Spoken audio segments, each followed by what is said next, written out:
Hello ladies and gentlemen, my name is Spiro, and today we are going to be talking about some exciting changes to the Halo Championship Series 2018 summer season.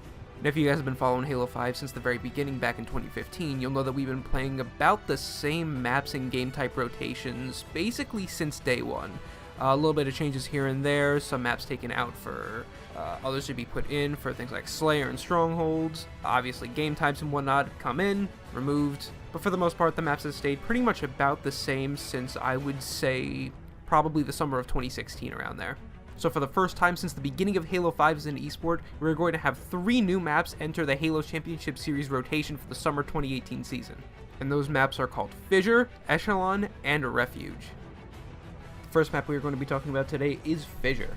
Now, Fissure is my personal favorite of the 3 maps that we've gotten in this set, just simply because it has a very familiar feel to it. If you guys are long-standing Halo fans and you played a lot of Halo 3 with Guardian and maybe a little bit of Blackout or Lockout in Halo 2 and Halo 3, I think you're going to feel very familiar and very at home when you come into this map for the first time, and even when you watch it for the first time.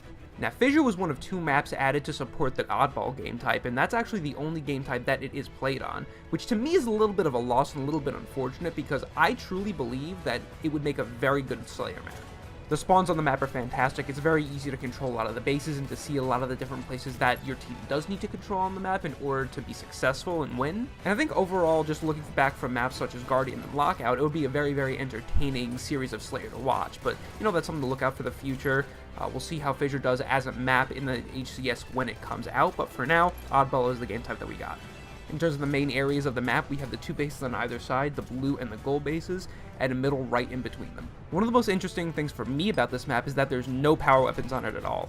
You have an overshield bottom middle, and DMRs in the bottom side of each of the bases, and that's pretty much it. And I mentioned the DMRs because Fissure is a relatively small map, and at any given point in time, you actually do have a lot of lines on sight of the other base in a lot of different areas of the map. So the DMRs are going to come very much in handy when you're sitting, maybe blue or gold landing, so you can get a sight into the other base and either try and break control or hold control for your team. And for the most part, the bases are going to be where you want to keep that control. It's very easy to set up, and on the other side, it's very easy to also break control if you have the right teamwork and the right team stability to kind of go in and do what you have to do.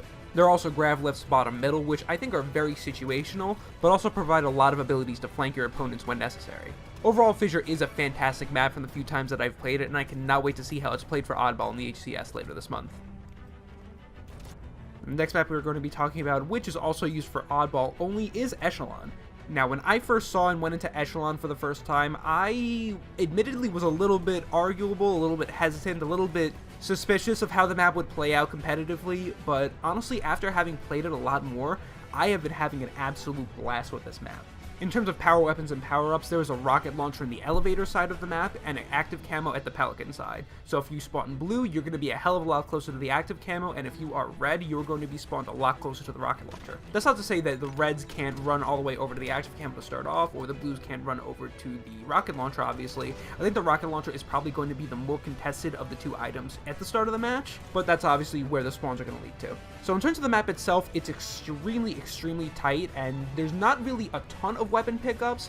I believe there's a carbine in the top mid area, and I'm not really sure if there's any more longer range weapons around the map. At least there's none that I've really found, but your pistol really is going to be your most used weapon because a lot of your time really, I think, is going to be spent on the inside of the map. For me personally, the inside areas are just a lot easier to hold control and break control when you need to, and for a whole team it's going to be a lot easier to keep track of the oddball, keep track of where the teams are pushing from and everything like that. But at the same time, there are a lot of different opportunities for a team to hold really good control on this map, but there's also a lot of opportunities for you to trap yourself.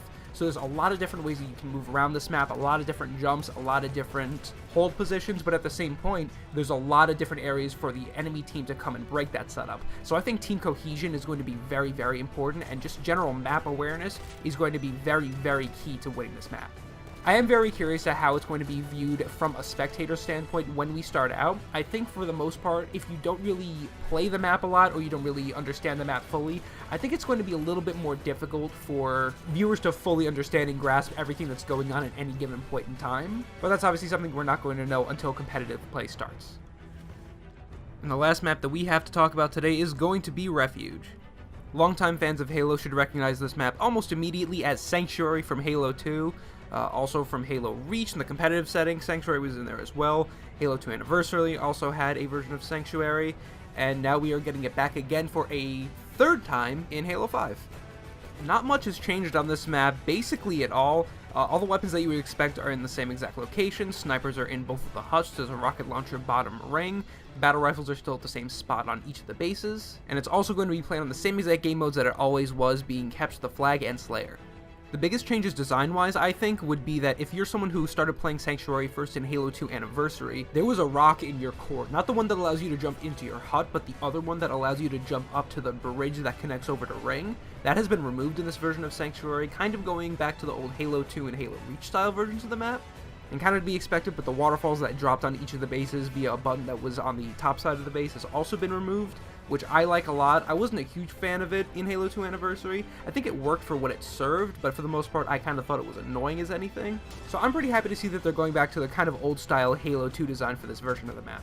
What I think I can say the most, though, is that in this version of Sanctuary, I think due to the Spartan abilities of Halo 5, you have a lot more options in terms of getting around the map. Like, if you are jumping up to the bridge, even though that little rock is gone, you are still able to do a thrust jump over to it via the rock that jumps up to your hut. And then jump up to Ring 3 is honestly the easiest I think it's ever been in a Halo game. Halo 2 Anniversary, it was pretty easy, but in this version of the game, just due to the way the thrust jumps work, it's a very prominent part of the map now. Not to say that it wasn't before, obviously it's been used for years and years and years, but now I think a lot more people are able to do that jump, and not just the best of the best, really. So I think it's going to be a lot more common to see people doing that. Other than that, there's really not much more I can say other than the fact that I'm super excited to see Sanctuary back in the HCS again. And that is going to be the end for me in this video. I hope you guys enjoyed, and I hope you guys are excited for the upcoming season of the Halo Championship Series. And do not forget to tune in on July 3rd, July 31st, October 9th, and October 30th for the semifinals and finals of those week's 2K tournaments. Thank you guys very much for watching, and we will catch you in the next one.